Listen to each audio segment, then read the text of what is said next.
Mais uma edição do podcast CTCAM, novembro, com o tema Novembro Azul, Saúde do Homem. Hoje com dois convidados, colegas muito queridos aqui, Dr. Fábio Schatter, radiologista intervencionista da Clínica Cosma, e o Dr. Stefan Macedo, médico nuclear também da Cosma, e o meu colega, Dr. Alex Seidel, oncologista do CTCAM. Convidamos todos a seguirem as nossas redes sociais, Facebook, Instagram e YouTube. Bom, câncer de próstata, o câncer mais incidente no homem, o principal câncer masculino, e Novembro Azul tem a campanha de conscientização e prevenção. Sabemos que os aspectos que envolvem a doença e seu diagnóstico e o seu manejo é bastante complexo. Doutor Alex. Bom, boa tarde, Álvaro. É uma satisfação poder estar conversando novamente aqui com meu grande amigo Stefan, Dr. Fábio também. O câncer de próstata é um câncer bem mais incidente no homem, né? A gente está falando de mais de 70 mil novos casos por ano, né? Então, é um número bem alto. Eu acho que o homem tem uma resistência maior, né, em procurar o médico, o que dificulta muito, né, em diagnóstico precoce, principalmente, né. Então, as campanhas do Novembro Azul visam orientar, né, assim como do Outubro Rosa no câncer de mama, orientar a população com esse câncer tão incidente e que agora está ocorrendo diagnósticos em homens cada vez mais jovens, e também é um complicador bem grande em relação até à agressividade da doença, né. Então, entender problema de saúde que gera, né, o transtorno, chance de cura no paciente, acho que é muito importante a gente debater esse tema, né? Hoje a gente tem, então, muitos exames, muita tecnologia, né, no diagnóstico, nos tratamentos, a gente evoluiu muito, a gente vai conversar hoje aqui até sobre tratamentos novos também, né? Queria começar conversando com o Dr. Fábio, como é que a gente faz o diagnóstico do câncer de próstata, né? Com a biópsia, quais são os tipos de biópsia que a gente tem, né, as complicações, enfim, se pudesse falar um pouco. Boa tarde, pessoal. Boa tarde, colegas. Eu estou muito lisonjeado pelo convite aqui do CTCAM, para a gente esclarecer um pouquinho sobre o que o radiologista intervencionista faz, assim, a respeito do câncer de próstata. Onde entra o nosso trabalho, né? O trabalho do radiologista intervencionista é fazer a biópsia de próstata, que é algo hoje que a gente vê que ainda nós temos bastante resistência do homem, que tem aquela ideia do homem ainda que vai fazer a biópsia de próstata, vai perder a virilidade, vai perder a masculinidade, vai ter problema de ereção. E então eu estou aqui hoje para a gente conversar um pouco sobre isso e também esclarecer que isso na realidade é um mito, não tem nada a ver isso aí, o que se comenta para lá e para cá, não vou fazer biópsia, não vou fazer isso, não vou fazer aquilo, que vai me deixar com impotência sexual. Então, esclarecer um pouquinho como é que vai ser feita, como é que é feita a biópsia de próstata, tá? O que ela nos ajuda hoje no diagnóstico. Ela melhorou muito hoje através da ressonância magnética. E então, hoje a gente vê que aquela biópsia de próstata aleatória que havia há 5, 6 anos atrás, a gente consegue fazer uma biópsia de próstata já mais direcionada a partir dos exames de PET e dos exames de ressonância magnética. Colocasse com relação à biópsia aleatória e uma biópsia mais dirigida, né? Certo. Quer dizer, ou seja, existe um padrão, não é? Uhum. De regiões da próstata, Isso. Não é? Para serem biopsiados, inclusive esses fragmentos de cada região identificados para depois o patologista poder nos dizer exatamente de que lado, se é no ápice, se é posterior, todas essas coisas. Então, a biópsia, eu me lembro isso lá na minha época de residência, faz tempo isso, quando se discutia a biópsia dos tumores de partes moles, não é? Aonde a incisão da biópsia, porque a biópsia por agulha praticamente era desconhecida ou recém estava engatinhando, não é? A incisão da pele ou eventualmente do músculo, não é? Determinava o tamanho da cirurgia curativa. Uma incisão mal feita obrigaria uma cirurgia mais mutilante do que o que poderia ser recomendado. E no câncer de próstata, o que a gente vê é que uma biópsia onde a gente tenha poucos fragmentos, ou fragmentos não identificados, ou fragmentos aleatórios, não é? Isso torna muito mais difícil as decisões terapêuticas depois, não é? É claro que a gente sabe que existem vários problemas também com relação ao trabalho do material que vai ser processado na patologia, essa coisa toda. Mas, ou seja, a técnica da biópsia é o primeiro passo para que a gente consiga ter um diagnóstico adequado, não é? Com informações suficientes para o médico tomar uma decisão, né? E a gente entra naqueles aspectos assim, faz o ultrassom, parece que tem mesmo aqui, se a próstata está alterada, o PSA começou a subir, faz a biópsia e deu negativo, não é? Muitas vezes a gente faz a ressonância, né? E a ressonância nesse aspecto nos ajuda bastante. Podia falar um pouquinho da... Assim, da minha experiência com a ressonância, é o seguinte. Vamos dizer assim, há 10 anos atrás, o pessoal vinha com PSA alterado, o urologista, o oncologista que fazia um toque retal, tem uma lesão lá na região posterior, periférica, no terço médio, ápice, ou na base da próstata. Hoje, com a ressonância, na maioria das vezes, ela nos dá a localização mais precisa, tá? E através disso, eu vou naquela região que a ressonância está me mostrando. Na região, dá um exemplo. Na região posterolateral da base direita.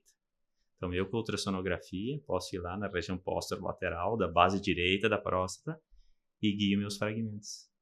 Hoje também a gente faz a biópsia por fusão, que a gente funda as imagens da ressonância magnética com ultrassonografia. Então, tu casa as duas imagens. Eu vou mexendo aqui na ultrassonografia e vai mexendo na ressonância. Então, quando aparece aquela imagem na ressonância, que está casada com a ultrassonografia, eu posso ir lá com muito mais assertividade na minha biópsia. Exato. Então, às vezes eu vou um pouquinho para cima, um pouquinho para baixo. Claro que tu casar bem as imagens, o casar que a gente chama assim, né? Deixar as imagens mais semelhantes possíveis. Então, quando tu conseguiu casar a imagem, a tua assertividade é muito grande. Tu pode tirar vários fragmentos daquele local, vários fragmentos para cima, vários fragmentos para baixo. Não é mais aquela biópsia aleatória. Ainda que possa existir a biópsia sextante de próstata, que vai lá, base, terço médio, ápice, base, terço médio e ápice de cada lobo. Mas com a ressonância, ela me deixa com muita mais segurança. A lesão é lá, tiro vários fragmentos de lá, identifico, mando para o patologista. O patologista não. Essa região é a tal região que está mostrando na ressonância. Então, isso facilitou muito até para o paciente. A biópsia hoje ela é mais rápida. Em termos de 5 a 10 minutos, a gente consegue realizar uma biópsia transretal de próstata com uma anestesia local, faço um bloqueio no plexo prostático e, em questão de 10 minutos, eu consigo liberar o paciente. Não há necessidade daquela incisão, coisa toda, né? É simples, teoricamente simples, né? E tem alguma complicação que pode causar a biópsia, né? Os pacientes relatam um pouco de dor, né? Tem. O maior desconforto é quando a gente passa a sonda via retal, né? Então a gente já tenta passar a sonda com um anestésico tópico, uma lidocaína gel, e logo em seguida a gente já tenta fazer o bloqueio do plexo prostático. Depois que a gente consegue fazer o bloqueio do plexo, praticamente o paciente não se queixa mais de dor. O desconforto é não introduzir a sonda. Hoje tem umas sondas cada vez mais finas. No início eram umas sondas mais calibrosas, são sondas bem finas. Então, depois que tu consegue fazer o bloqueio, teoricamente, o paciente é indolor. Entendeu? Então, não tem muita dificuldade a partir disso aí, né? As complicações que a gente tem da biópsia de próstata, a maioria delas são as infecções, as prostatites pós-biópsia. Varia em torno de 1 a 3%.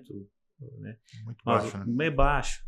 E com um preparo adequado, que a gente tenta orientar o paciente à noite, fazer uma limpeza intestinal, não se alimentar muito, tomar o antibiótico 2 a 3 horas antes do procedimento, 24 horas após o procedimento tomar mais uma dose, a nossa taxa assim, de prostatite pós-biópsia é muito baixa. Muito baixa. Então, acho que isso aí já também não se justifica, não vou fazer porque posso causar uma prostatite, não. Não. Outras complicações, um pouquinho de sangramento na urina, nas fezes, durante 2, 3 dias, mas é bem tolerável. E às vezes pode ter um pouquinho de sangue no esperma, uns 7, 10 dias, mas não é um sangue vivo, é um sangue bem em pequena quantidade, então essas são as maiores complicações. Não é sangramento, né? É um Isso, sinalzinho. isso aí. Exato. Então, essas são as maiores complicações em si, assim, considerando mais a prostatite pós-biópsia. Tem se falado também muito em biópsia transperineal agora também, né? Que acho Isso. que não sei, em relação à complicação, como é que seria diferente, se puder relatar. A biópsia transperineal, ela vai nos ajudar muito nas lesões nas regiões anteriores da próstata. Quando tiver uma lesão, é muito difícil quando tu está fazendo por via transretal chegar na parte anterior da próstata. A biópsia transperineal ela vai nos ajudar isso aí. Tu chegar nas regiões anteriores, nesse tipo de lesão de próstata. Tem uma lesão no setor anterolateral do ápice prostático. Pela via transretal é um pouquinho mais difícil tu chegar. Tu consegue chegar, depende do tamanho da próstata. Em próstatas mais volumosas, a transperineal vai nos ajudar muito. E a grande vantagem da transperineal é essa diminuição de prostatite. Da taxa de prostatite pós-operatória dela. Sim, interessante. Então, vejam só.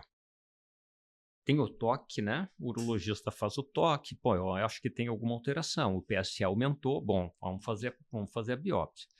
O doutor Fábio vai lá, faz a biópsia não deu o diagnóstico, mas pô, tem alguma coisa aqui, pede a ressonância. A ressonância também fica na dúvida. A gente tem a oportunidade de dar um passo a mais tecnologicamente para identificar a lesão? Com certeza, Álvaro. Obrigado pelo convite. É um prazer estar aqui participando dessa conversa com vocês. Habituê, né? Já do CTK. Oi? Habituê do CTK. Ah, sim. Sim. Obrigado. Com certeza, a gente tem como dar mais passos tecnológicos agora, né? O principal é isso que o Dr.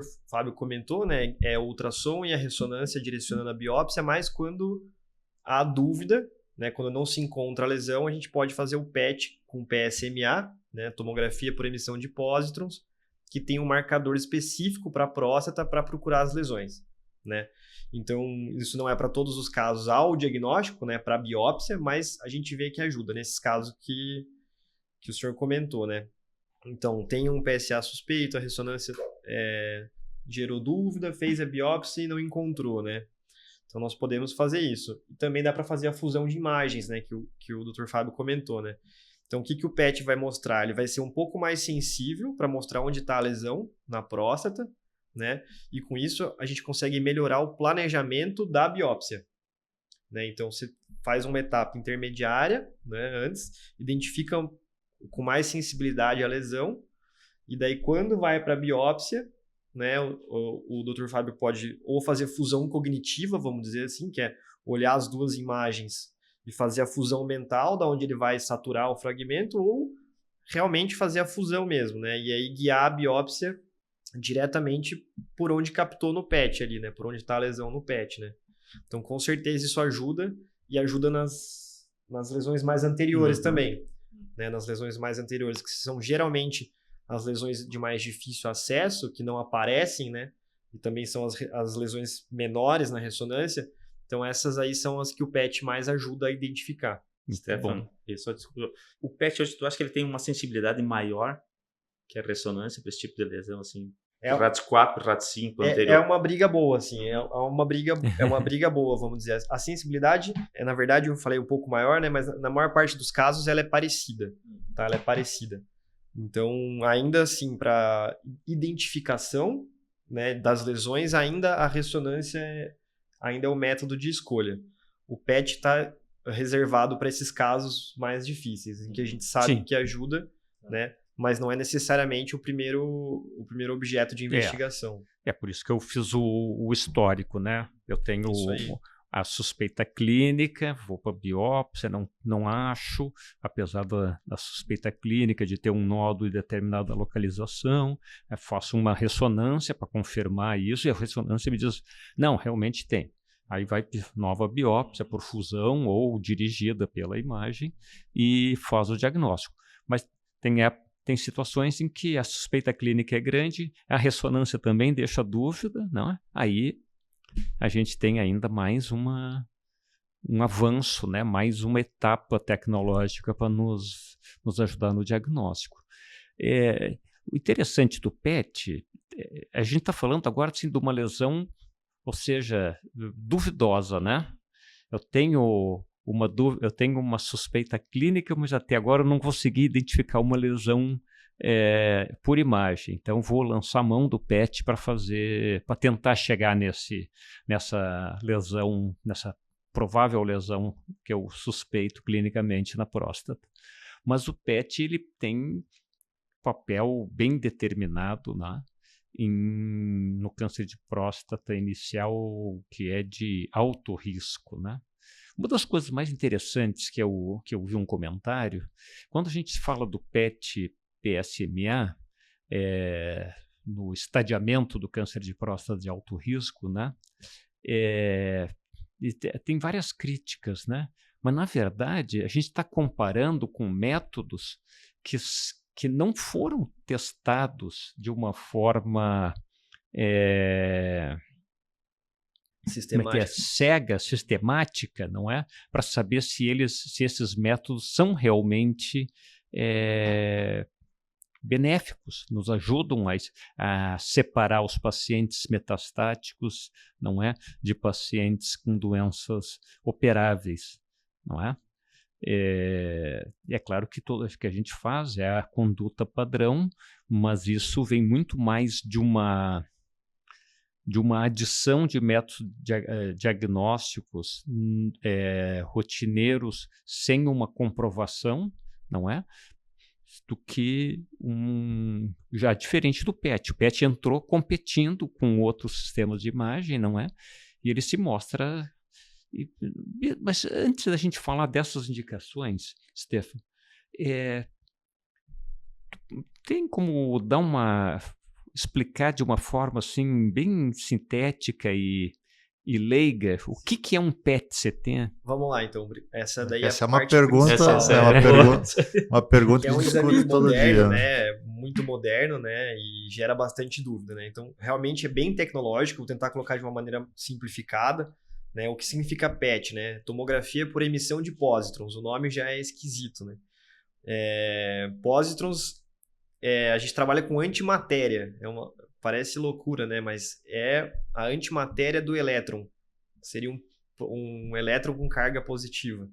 Então, é um nível de sofisticação física muito alto, né? Que gera a capacidade do método. Então, a gente usa baixíssimas quantidades de radiação, né, que emitem esses pósitrons, essa radiação pósitron, e é o que vai fazer o aparelho de PET, né, a máquina do PET-CT, identificar onde estão as lesões, né? Então, isso é o funcionamento físico do PET. Quando a gente fala em câncer de próstata, a gente usa um marcador específico para a próstata, né, que seja capaz de encontrar células de câncer de próstata, e não outras, né? Então, você coloca o paciente na máquina, né, faz uma injeção do material na via venosa, espera isso se espalhar no corpo, né, depois de um tempo que se espalhou, se distribuiu no corpo. Então, a gente coloca ele na máquina e a máquina vai detectar onde está acontecendo esses fenômenos, né? Então, isso vai mostrar para a gente onde tem tumor de próstata, né? Então, o funcionamento é basicamente esse, né? E a gente fala hoje em PET-CT, porque todos os aparelhos de PET hoje modernos, eles já vêm com um tomógrafo acoplado. Então a gente faz essa imagem, que é mais molecular, que ela é mais de função dos órgãos, né? Vai olhar ali a célula prostática que está com a função alterada, que virou um tumor, e a tomografia computadorizada, que vai me dar a ideia anatômica de onde está aquilo ali. Nos dá uma visão tridimensional. Isso aí. Então a gente consegue fazer o que a gente chama de imagem híbrida hoje, né? Que é ver a morfologia através da tomografia e o funcional molecular através das imagens PET, né? Então, para colocar de forma bem simples assim, o que a gente consegue fazer é como se fosse uma biópsia ao vivo, vamos dizer assim, né? A gente enxerga sem estar fazendo a biópsia, né? A gente consegue ver onde está ali, só que pela imagem, a gente sabe né? que tem lesão ali, né? Isso aí. Mas se eventualmente ainda não tem o diagnóstico, eu preciso da biópsia para saber que tipo de lesão é, né? Interessante. A tecnologia, ela é uma coisa assim surpreendente. Ela vem apesar de ainda não existir aquele exame que seja 100%, né? Ou seja, sempre tem como é que a gente chama assim, uma área duvidosa, né? Tem um campo que é confuso ainda, né? Que a gente, mas conforme a tecnologia vai evoluindo, esse campo, essa área cinzenta, ela vai diminuindo, mas a gente ainda não conseguiu zerar, né?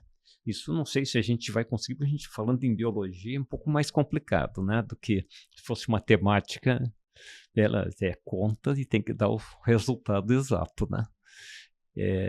Mas e quando a gente fala no câncer de próstata de alto risco, porque o PET vai nos enxergar lesões que eventualmente não vão aparecer na tomografia, na cintilografia, não é? E aí o PET pode nos mostrar a lesão mudando de uma forma muito clara a conduta que o médico deve tomar para aquele paciente, não é? Doutor Alex, o que são os cânceres de próstata de alto risco? Aí vai depender muito da classificação, né, que a gente tem no diagnóstico, né, na biópsia, né, a gente divide em Gleasons, né, que é a categoria de risco mais alto, que daí a partir do Gleason 8 acima, que vai até 10, aí a gente tem um paciente geralmente de mais alto risco, né, um PSA também acima de 20 também tem uma agressividade maior, tumores pouco diferenciados, não adenocarcinomas também tem uma característica de maior gravidade, né? Um dado interessante, Steph, que eu queria ver contigo é em relação à contraindicação de fazer o PET, né? Tem alguém que não pode fazer o PET e pacientes diabéticos teria que ter um cuidado diferente também, se pudesse falar sobre isso? Interessante. Não, a gente não tem contraindicação para fazer o PET, né? É um exame extremamente seguro, né? A gente usa baixíssimas doses de radiação, né? Inclusive até existe o PET não só para câncer de próstata, né? Mas existe para diversas outras doenças, né? E a radiação é tão baixa, e claro que isso tem que ser discutido caso a caso, mas a gente tem até casos de pacientes gestantes que já fizeram PET ao redor do mundo, isso, né? Até gestante. Porque entende-se que se o benefício do resultado do exame vai ser maior do que o prejuízo teórico do uso da radiação, e tem como baixar bastante essa radiação que a gente usa, tem estratégias que a gente pode tomar para baixar mais ainda a radiação, né? Se o benefício for maior num linfoma, por exemplo, precisa de um sítio de biópsia, pra gente ter uma ideia, então poderia fazer. Para a gente ter uma ideia assim, de comparação, um exame padrão de PET PSMA com relação à carga de radiação no corpo do paciente e um raio-x de tórax. O raio-x de tórax é maior, mas vamos pegar uma tomografia hepática de 3 fases, por exemplo, né, que tem fase arterial, venosa e portal, que é mais comum, né? Uhum. A taxa de radiação é muito parecida. Mas aí você vai me perguntar, mas como assim? Não faz do corpo inteiro o PET, né? Você vai comparar só com o fígado? O fígado a gente vai tomografar em 3 etapas para fazer essa tomografia de abdômen do fígado, né? E o PET, a gente injeta o material e ele mesmo se espalha no corpo. Quando o paciente passa na máquina, a máquina vai enxergar a radiação que já se distribuiu. E a tomografia que o PET faz é de muita baixa dose, né? É uma carga baixa de radiação. Então, por isso que a gente consegue, mesmo fazendo um exame extenso, usar baixa carga de radiação, né? Não interfere com marca-passo, né? Não tem interferência com a ressonância. Prótese de quadril não tem problema também, inclusive é frequente a gente fazer o PET PSMA em pacientes que têm prótese de quadril e a imagem não ficou boa em outros métodos ou não pode fazer ressonância, né? Exato. E com relação ao diabetes também não tem alteração, né? No PET com FDG, né, que é para outras doenças, isso pode gerar alguma interferência técnica ou outra, mas para o câncer de próstata não, para o PSMA é diferente, aí já diferente. Não tem o controle da... Isso aí. E também tem o tratamento, né, com o PSMA, né, que a gente tem o Lutest agora, que a gente vai começar a utilizar cada vez mais precoce também, né, agora até na doença metastática sensível à castração, provavelmente a gente vai ter esse padrão de tratamento também, né, se pudesse falar um pouco em relação a esse tratamento. Isso aí, o PSMA, né, que é a molécula que a gente usa para fazer essas imagens, né, para fazer o exame, ela é uma molécula, né, uma substância orgânica, uma substância química que vai buscar o tumor de próstata no corpo, né? Então, quando a gente fala no PET de diagnóstico, a gente pega essa molécula e junta ela com um átomo radioativo que ele brilha na máquina, né? Então, é assim que a gente faz o exame PET. A substância vai procurar o tumor no corpo, vai brilhar e vai aparecer na máquina. Para os tratamentos que a gente tem mais modernamente, a gente usa o mesmo PSMA, né, que vai procurar o tumor e se vincular a ele, só que ao invés de usar um átomo radioativo que só brilhe para a máquina, vamos colocar assim, a gente coloca o lutécio, que tem uma radiação muito maior, né, mais intensa e diferente, que emite uma energia destrutiva para o tumor. Então, basicamente é assim que funciona os tratamentos, né, com medicina nuclear. Ou seja, o PSMA leva o lutécio, né, leva a radiação até a célula maligna e ali a radiação se acumula e vai exatamente eliminando as lesões, não é? Isso são coisas muito inteligentes, né? Exatamente. Muito inteligentes. Isso é bem interessante. Então, entende? A gente está lá na frente, não é? Stefan, tu tem assim, mais ou menos ideia de um paciente que tem câncer de próstata inicial? Tem lá 2 fatores de alto risco. Gleason 9, né? Grau 5, e tem na biópsia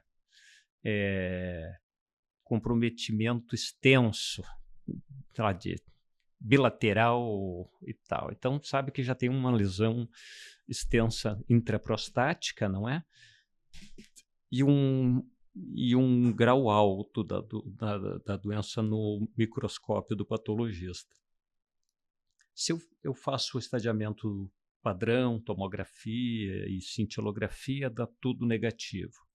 Qual é a chance do PET me mostrar lesão não identificada? Boa pergunta, natural. Vamos dar uma resposta direta, seria 30%. 30%. 30%. Como é assim? muito, né? É muito. Como é que a gente chegou nesse dado, né? Então, foi feito um estudo bem grande, um estudo australiano, que é o pesquisador responsável, o Hoffman, né? Eles fizeram na Austrália, eles pegaram um grupo grande de pacientes com tumor de próstata e eles colocaram metade para fazer o estadiamento convencional, que é tomografia, tórax e abdômen, mais cintilografia com a cintilografia em 3D. Tá? Que isso já é uma coisa que não se faz em qualquer lugar. Então, eles pegaram esse grupo e metade dos pacientes fez PET e metade fez o estadiamento convencional, que é esse, né? Qual foi a taxa de maior descoberta de lesão? Então, a partir desse estudo grande, né, multicêntrico, duplo cego, randomizado, com todo o rigor científico, foi chegado a esse número. Uma taxa de identificação de lesão de em torno de 30%, 27% lá e alguma coisa. Né? Então foi assim, as principais lesões que a gente identificou foram as de partes moles. Então o que é isso? Né? Linfonodos, ínguas abdominais, né? Porque a cintilografia óssea ainda é capaz de detectar lesões ósseas, né? Mas não as de partes moles, né? Onde mesmo o PET é capaz de ver mesmo lesões microscópicas, né? Que não vão aparecer na tomografia ou na ressonância, o PET é capaz de enxergar. Então foi por isso que deu esse salto grande, né? A gente reserva hoje ainda para os riscos alto risco e intermediário desfavorável, justamente porque foram os grupos de pacientes inclusos nesse estudo, né? E tem lesões também falso-positivas também, né? É importante salientar isso aí, que às vezes complica um pouco, né? Sim, com certeza. Por isso que a gente reserva para os grupos de risco mais avançado, né? Porque a gente sabe que isso gera ansiedade, né, no médico nuclear que vê o exame, no oncologista que pede, no paciente que recebe o laudo, faz parte, né? Mas a gente sabe que existem algumas outras lesões que podem aparecer no exame que não necessariamente são de câncer de próstata, né? Isso acontece em muitos exames diferentes, né? E aí precisa ser discutido com calma e tal, para a gente descobrir, não gerar uma conduta desnecessária, né? A gente tem que salientar que não é para todo mundo fazer o PET, né? É um exame que tem um custo elevado, né? Mas nos ajuda muito, né? estadiamento. Hoje a gente utiliza muito ele na recidiva bioquímica, que é aquele paciente que faz um tratamento local, né, seja de cirurgia ou radioterapia, e depois aquele PSA começa a subir, e aí a gente faz o PET para saber se tem lesão à distância ou alguma outra lesão que a gente possa fazer um tratamento mais direcionado, e também aquele paciente metastático para avaliar a resposta ao tratamento. Quais que seriam, vamos pegar um paciente que realizou uma cirurgia de próstata, né, que o PSA zera. E aí a gente iniciou o acompanhamento e esse PSA que estava zerado começou a subir.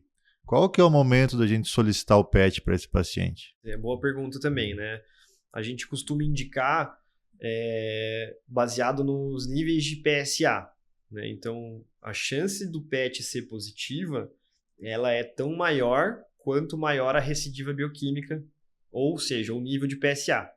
Basicamente é isso. Quanto mais PSA, mais chance do PET enxergar a doença, né? Então, o PET começa a ser bastante sensível, clinicamente bastante sensível, a partir de meio de PSA, 0,5 nanogramas por decilitro, né? Então, pode ser que ele detecte recidiva bioquímica antes disso? Pode, mas a chance principal é quando está acima de meio.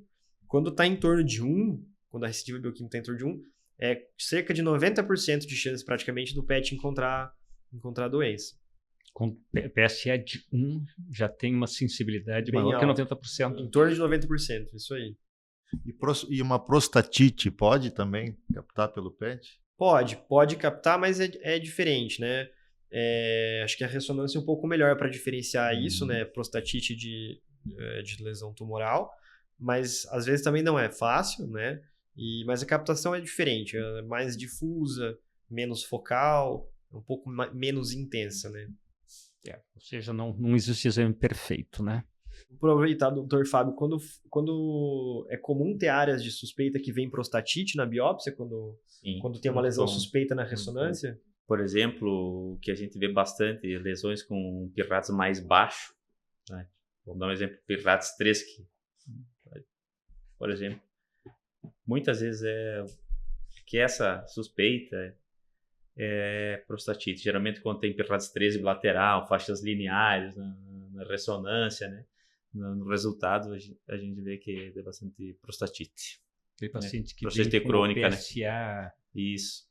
Não muito alto, subindo lentamente, isso, 4, 5 PSA, está com 4 PSA, passa para 5, 5,5, faz a ressonância, PIRADS 13, estrias lineares, PIRADS 13, região periférica. Então, a gente vai lá, a biópsia geralmente fecha com esse tipo de achado na ressonância. Ou seja, eu sempre digo assim, a gente lida com um quebra-cabeça incompleto, né? Então, a gente, claro que quanto mais peças a gente tiver, mais fácil vai ser a gente identificar a figura, não é? Mas a gente está sempre com um quebra-cabeça praticamente incompleto. E é a partir disso aí que a gente vai trilhando os caminhos, não é? O que eu vejo também, que talvez vai evoluir um pouco. Eu já até conversei com o Stefan sobre isso, sobre a ressonância. Hoje a gente faz uma ressonância multiparamétrica da próstata. Isso. Né? Então, pelo que está acontecendo, os estudos estão mostrando que logo em seguida vai passar para uma ressonância biparamétrica, que é até mais fácil de ser feita, mais rápida, né? E nos vai facilitar também, um custo mais baixo e menos demorado. Mas ainda os estudos mostram que ainda existe por exemplo, uma lesão que tu fez o contraste, ela realçou depois. Então, essa é a grande vantagem de fazer a multiparamétrica ainda, né? Mas agora com o uso do PSMA, aí, esse tipo de lesão vai nos ajudar bastante em termos de usar o não contraste na ressonância, né? Então, me diz uma coisa, Fábio, dá para tu explicar o que é a multiparamétrica e a biparamétrica? Quais são os parâmetros que a gente está falando? Quando a gente usa a multiparamétrica, usa todos os parâmetros da ressonância, que são T1, T2, difusão, mapa de ADC, essas coisas todas. A biparamétrica, ela praticamente usa um T2, e uma difusão. Então, geralmente, com essas duas imagens, elas já nos dão muita informação. Vamos pegar uma lesão, vamos dizer, na base da próstata, na região da base prostática na zona periférica, que na zona periférica é onde a gente tem mais incidência de adenocarcinoma de próstata. Então, pega uma lesão, vamos dizer, vamos ir por intensa em T2, que está, vamos dar, brilhando no mapa de ADC e na difusão, que está identificando assim, ele já vai pular para um PIRADS 4, entendeu? Então, já, dependendo do PSA que tem, já é ali que eu vou biopsiar, naquele local ali. Então, isso nos ajuda muito. Às vezes, a gente pega uns casos de paciente que vem de fora, com algumas outras ressonâncias de outros serviços, longínquos e tal. A gente está em cima do muro. Poxa, onde é que eu vou biopsiar? A gente pega esse paciente, eu falo para os técnicos nossos da ressonância, pessoal, me faz um T2 axial ali e uma difusão que já me ajuda muito. Eles mandam ali, Fábio, eu já olho, não, é aqui que eu vou biopsiar, naquele localzinho então. É isso que eu acho que vai ser, a ressonância vai ainda acabar evoluindo para isso aí. Vai ser mais simples para o paciente. Caminhando e menos, que nem isso. A ressonância de mama, né? Isso. Que era um exame demorado, tudo. Isso. Hoje tu faz protocolo mais curto e tem o mesmo tipo de informação. Isso aí. Acho que um outro cenário que eu sou entusiasta, né? O Álvaro não é tanto, mas eu sou bastante, é em relação à biópsia líquida. Né? Eu acho que a gente está evoluindo muito, né, na biópsia líquida, que é retirar uma amostra de sangue do paciente e avaliar possíveis mutações, células neoplásicas. Hoje a gente já utiliza muito a biópsia líquida para resposta a tratamento, né? Também pesquisas moleculares hoje, que é imprescindível no câncer de próstata, né? Porque a gente sabe que câncer de próstata pode ter mutações e hoje a gente tem tratamento específico para essas mutações. A principal são as mutações do BRCA1 e 2, que também estão ligadas ao câncer de mama, câncer de pâncreas também e câncer de ovário, né?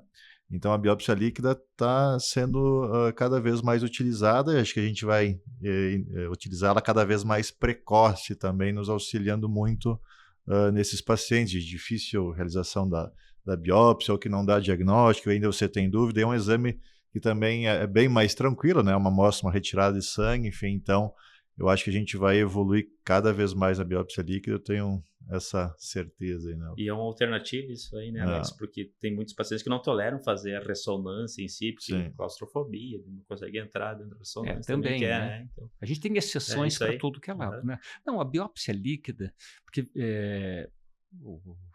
ela provavelmente ela vai substituir muitos diagnósticos por biópsias invasivas, não é? Mas a questão é o contexto dos exames, né? Hoje a gente tem vários exames de biópsia líquida que podem dar diagnósticos, não é? Sem que a gente consiga ainda identificar uma lesão, não é? E aí tu fica naquela situação, o que eu vou fazer agora, né? Essa informação tão precoce assim. Né? Então, mas certamente isso se evolui muito. Aqui, o que está mais assim se inserindo na prática clínica atual é a avaliação de risco por persistência de DNA tumoral no sangue depois do tratamento inicial, não é? A gente sabe que o risco é maior, mas nem todos vão recidivar, não é? Tu consegue selecionar grupos de risco, mas a gente não tem ainda um divisor de águas. Não, teu exame deu negativo, tu está curado, tchau, não precisa mais aparecer aqui. Não, teu exame deu positivo, tu vai ter que tratar mais na frente, não. Né? Então, a gente está diminuindo aquela faixa duvidosa, mas ainda a gente não tem essa segurança de liberar o paciente ou obrigatoriamente tratá-lo ou retratá-lo, não é? Uma coisa que perguntam bastante, Álvaro, e comentam bastante na nossa área é se a biópsia líquida vai substituir a imagem, né? Se vai substituir o PET e sempre vem essa pergunta, né? Não, eu acho que são técnicas e tecnologias complementares, não é?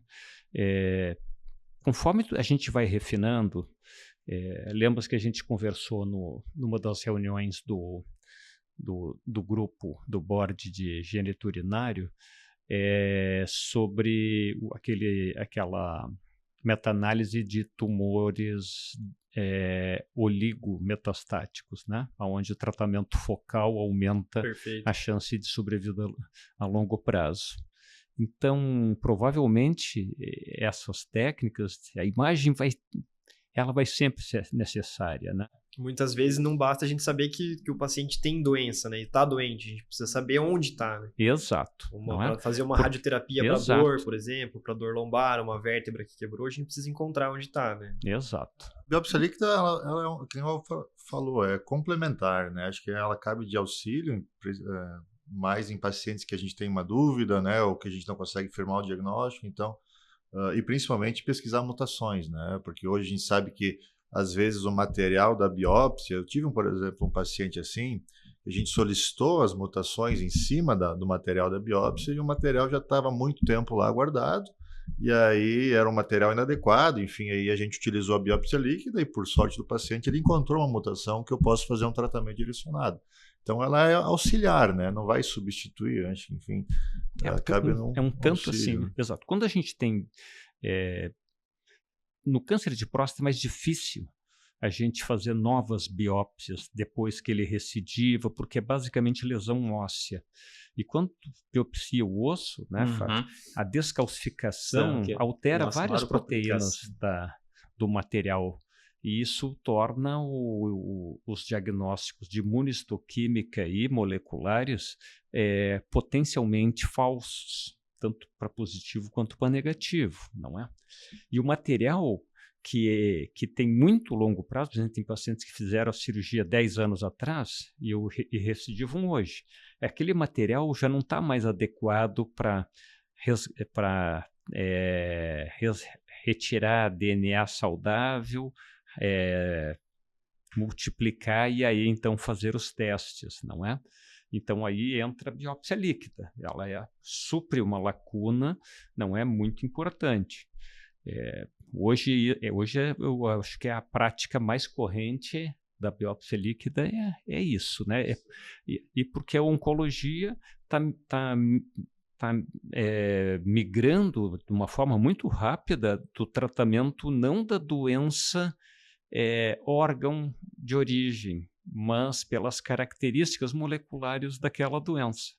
Se foi no seio, na próstata, no pâncreas ou no intestino, não importa, não é?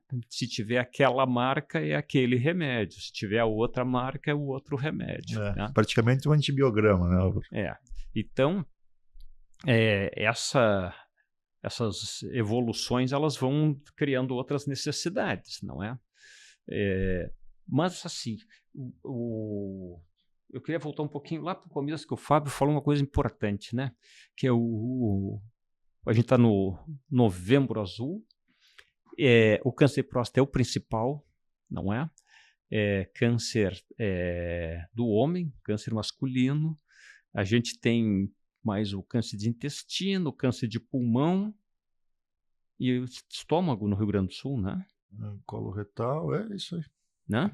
Então, e quando a gente fala desses tumores, a gente pega assim, câncer de intestino, ele tem chance de diagnóstico precoce, não é? De até prevenção, né? Uma coisa interessante, foi publicado agora esse mês passado, um estudo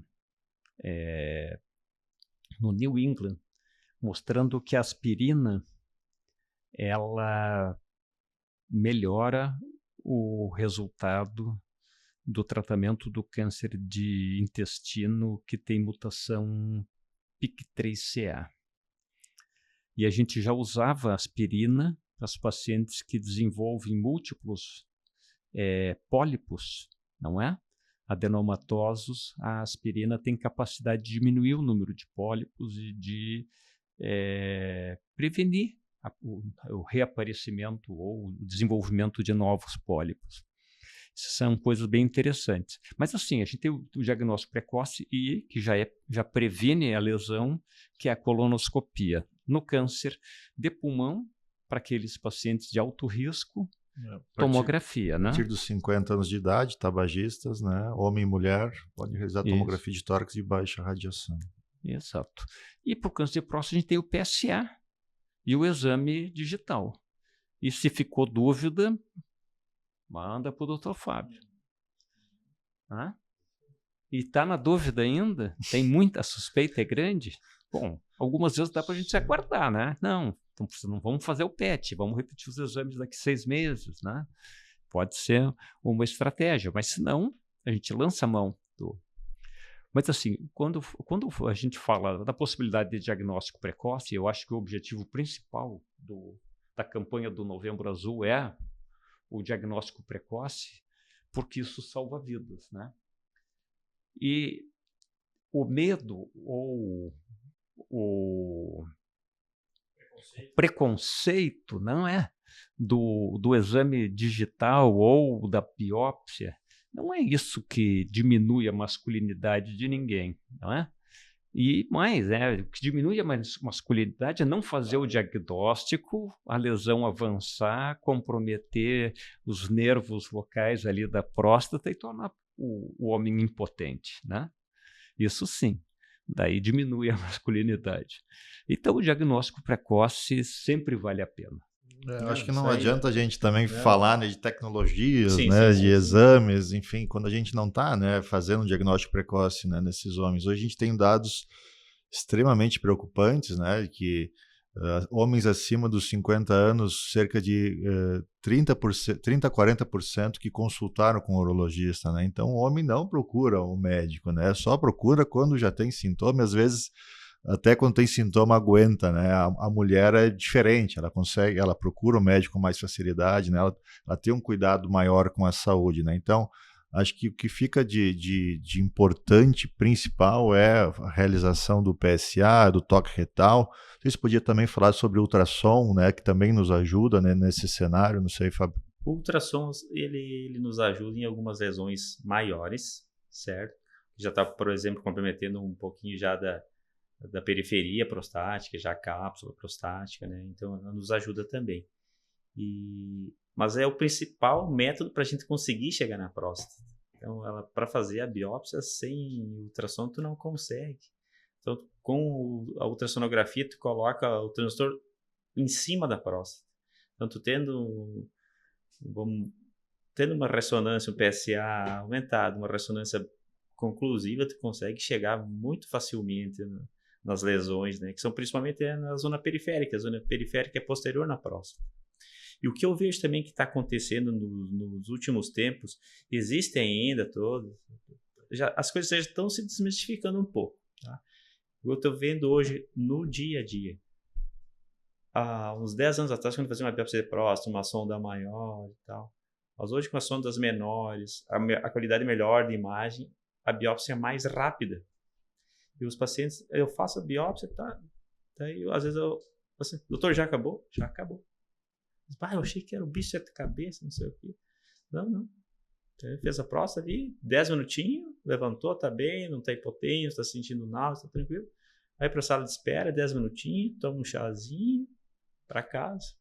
Então já tá melhorando isso também no dia a dia. E a anestesia? Tem alguma sensação ou dificuldade para urinar? A gente usa uma agulha bem fina para anestesiar o plexo prostático. A gente usa uma agulha de Shiba, que é muito fininha, chega bem em cima do plexo, lidocaína, praticamente indolor. A maior dificuldade é passar o transdutor. Hoje as sondas mais finas ajudam muito, lidocaína gel em abundância também, anestesia um pouco a mucosa retal, não é mais aquele bicho de 7 cabeças que era. Então isso aí melhorou bastante. Isso. No dia a dia eu vejo, doutor, isso aqui, eu achei que eu ia ficar aqui 1 hora contigo e tal. Não. Às vezes em 5 minutos, paciente mais jovem, mais magrinho, que é mais fácil de chegar na próstata, a gente consegue fazer. Eu tive a oportunidade de acompanhar algumas biópsias com o Dr. Fábio, né? Principalmente quando o paciente tem PET junto, às vezes a gente acaba olhando junto as imagens, né? E realmente é muito rápido, né? É muito rápido. Uma vez que identificou ali a lesão, colocou o transdutor, fazer a biópsia em si é rápido, né? Uma coisa que eu queria comentar é nessa questão do diagnóstico precoce, né? Porque realmente é isso, o homem tem que ir lá e descobrir as coisas, né? Descobrir o problema, né? Não ficar com medo, não ficar adiando. Né? Não, na verdade, tem que ser homem de ir e descobrir. E a gente que trabalha com imagem, a gente vê isso, que quanto mais tarde vai ser abordado o problema, pior fica depois. Porque a gente faz imagem pré-cirúrgica e pós-cirúrgica, né? Então a gente vê os pacientes ao diagnóstico, quando eles descobrem, e eventualmente, se precisar, a gente vê depois. Os casos que voltam complicados depois são os que demoraram para procurar. Exatamente. Eu tenho uma ressonância de 1 ano atrás, daí antes de fazer a biópsia, ela fez outra ressonância, poxa, podia ter feito 1 ano atrás já, com prognóstico melhor. Né? A grande questão invasão já de cápsula prostática, lóculo regional, poxa, 1 ano. A grande questão é que eles só procuram quando tem sintomas, né? Em todo câncer é a mesma situação. Quando começa a dar sintomas, geralmente é uma doença mais avançada, né? Então, lesões iniciais, praticamente o paciente vai ser assintomático, não vai ter nenhum sintoma, né? E esse é o momento ideal de fazer o diagnóstico. A chance de cura é muito maior, o tratamento vai ser menos intensivo, né? Mais tranquilo, digamos assim, e o paciente pode ficar melhor, né? Agora, a grande questão é, os diagnósticos geralmente são mais tardios, isso implica muito, né? No tratamento e na cura do paciente, né? O diagnóstico precoce é isso. É o diagnóstico da doença assintomática, não é? Ou seja, eu estou indo atrás de um paciente que está ígido, não é? Para ver se tem alguma doença, não é? Algum sinal, no caso do câncer de próstata, para que eu intervenha antes que ele cause prejuízo à saúde, não é? E quando a gente pensa assim que hoje com uma cirurgia adequada, tem cirurgia robótica e tudo, mas com uma cirurgia adequada, não é? Os riscos de sequelas são muito pequenos. Quando a lesão é mais extensa, provavelmente a cirurgia não seja suficiente, ou eu vou ter que adicionar radioterapia, tratamento hormonal, que pode se estender por anos, não é? Isso sim impacta de uma forma muito importante a qualidade de vida. Não é? É que nem o intestino, eu faço a colonoscopia, tiro o pólipo, aborto o caminho, não é? Não vai desenvolver mais o câncer. Se deixar ali, vai virar um câncer, vou ter que fazer uma cirurgia, tirar um segmento grande de intestino, uma cirurgia grande, não é? Recuperação, provavelmente quimioterapia depois, por 6 meses, não é? Então, quanto menor a doença, quanto mais inicial a doença, a chance de cura é muito grande, com tratamentos muito menores. Acho que é isso, né? Não sei se alguém tem mais algum comentário. Não. Eu gostaria de que os nossos ilustres convidados, né, que nos dão a honra, vocês têm mais alguma coisa, curiosidade, coisa que vale a pena a gente deixar como informação e recado aqui para os nossos ouvintes. Agora, nesse momento, quanto mais precoce fazer teus exames, apareceu alguma coisa, tem que fazer biópsia, vai fazer. Não é o bicho de 7 cabeças, não vai deixar ninguém impotente, não vai deixar ninguém menos másculo. Não é o bicho de 7 cabeças fazer a biópsia. Então, eu acho que o entrave, às vezes, do fazer, às vezes as pessoas fazem o diagnóstico, sabem que tem alguma coisa, mas não fazem a biópsia. Entendeu? Então, quanto antes fizer a biópsia, mais fácil é encarar, é rápido e vai, na maioria das vezes, dar o diagnóstico para o paciente. E a partir disso ele vai procurar seu tratamento. Não ficar adiando. É isso que eu tenho para dizer para os pacientes. Não ficarem enrolando isso, né? Que não é de 7 cabeças. Exatamente. Não dá para ficar com as coisas penduradas. Não, tem que resolver. Leva para frente ou larga, né? Isso aí. Eu queria agradecer o convite. Obrigado por nos convidar, né? Muito legal, muito bom participar. Tá contribuindo aí para a saúde do homem, né?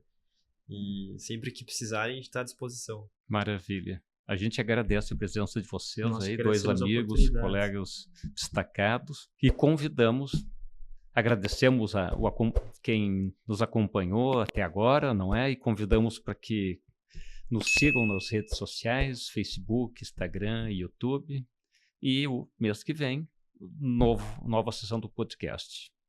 Obrigado a todos. Obrigado. Obrigado.